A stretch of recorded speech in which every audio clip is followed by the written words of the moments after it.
araw po sa lahat. Ako po ay si Felyn. Ngayon po ay papakita ko po sa inyo kung paano gawin ang empanaditas. Itong aking empanaditas ay iniluluto ko po sa paraan ng pagpiprito.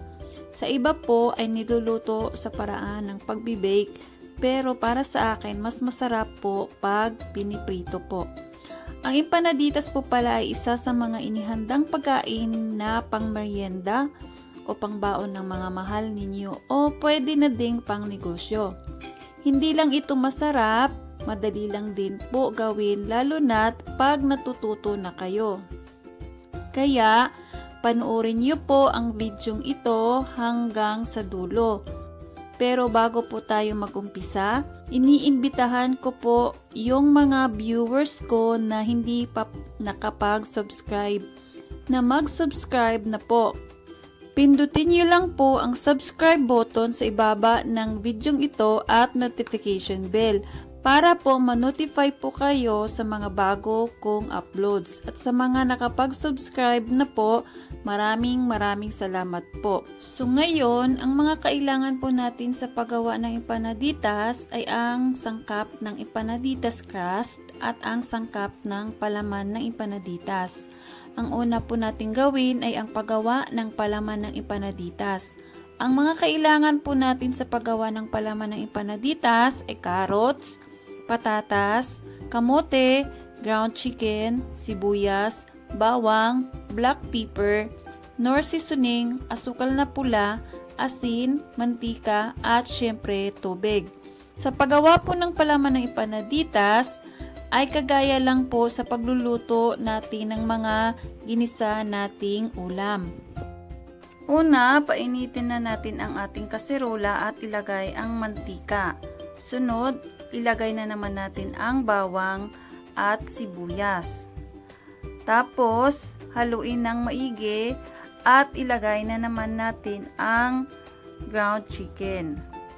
Kailangan mahalo natin maigi ang ground chicken para hindi magbuo-buo at haluin natin ito hanggat medyo maluto ng kaunti. At siguraduhin hindi malakas ang ating apoy para hindi masunog ang niluto natin. Tapos takpan saglit at maya-maya ilagay na din natin ang ating mga gulay katulad ng patatas, kamote at carrots.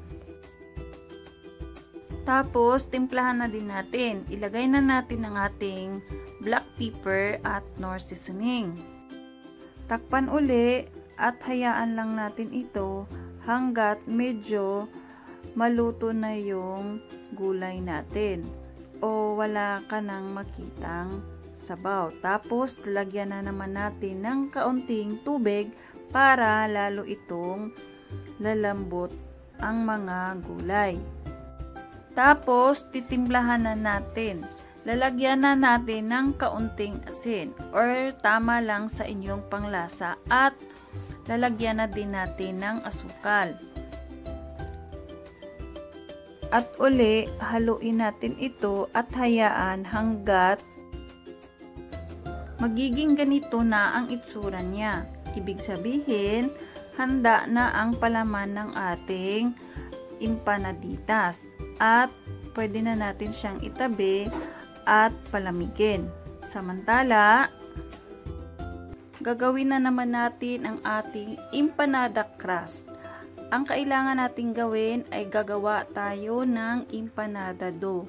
Ang mga kailangan natin sa paggawa ng empanada dough ay harina, itlog, vegetable shortening, tubig, asukal at asin.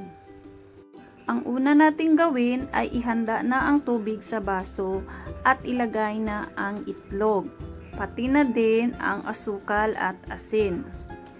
At ihalo at siguraduhin na bati natin ng maigi ang itlog.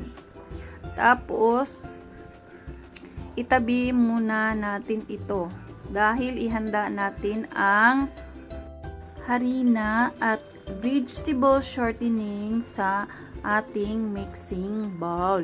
At ihalo natin ito gamit ang ating kamay. Sa paggawa ng empanada dough, hindi na natin kailangan maggamit ng mixer or wire whisk. Sa paghalo natin, kailangan na ang vegetable shortening ay na-distribute ng maigi doon sa harina. Saka, ibuhos na natin ang hinalo nating itlog at tubig. Paunti-unti, hanggat ito ay maging dough. Pag nabuo na natin ang dough, itabi natin sandali at takpan muna.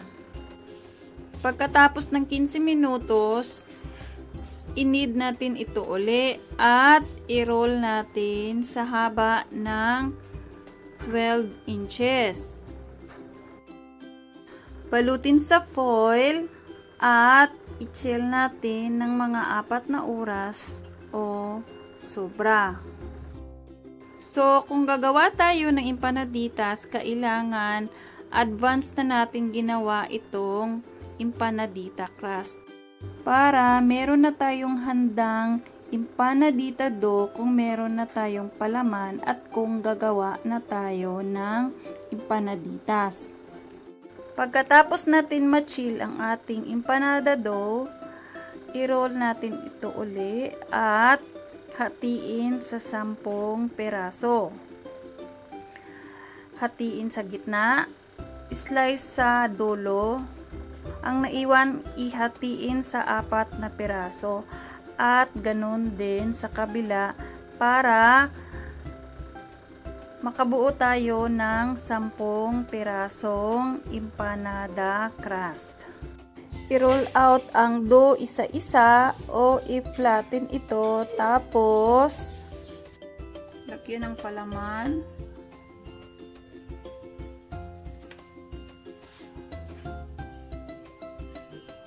At itlog. Ating pipilutin.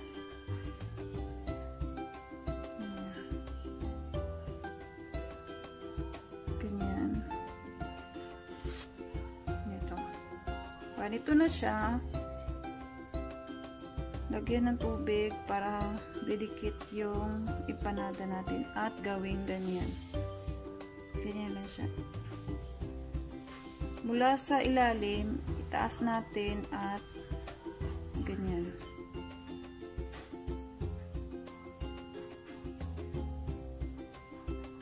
Gagawin natin ito hanggat magawa natin lahat. Ayan, handa na ang ating empanadita at atin ng ipiprito.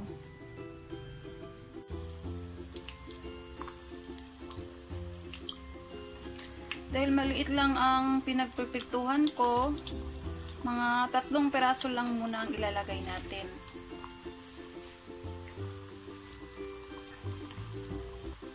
Ayan.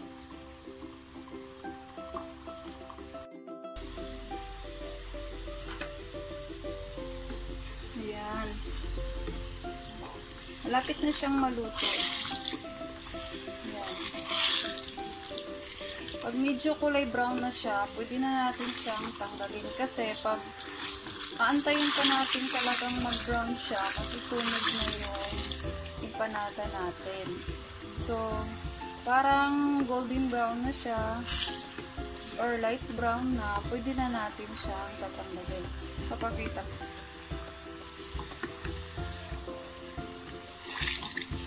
pag ganitong kulay na siya, tatanggalin na natin.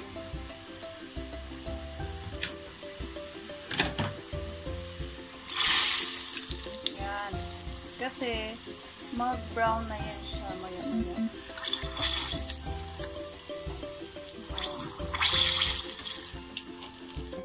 Yan na yung naluto nating empanada. Ayan, luto na ang ating empanada. Kakainin na natin. Titikman natin. Dali, tikman natin.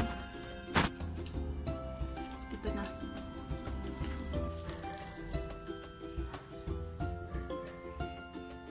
Masarap pa ito pag may ketchup. Kaya ihanda nyo na ang ketchup nyo pagkakain kayo ng empanaditas natin.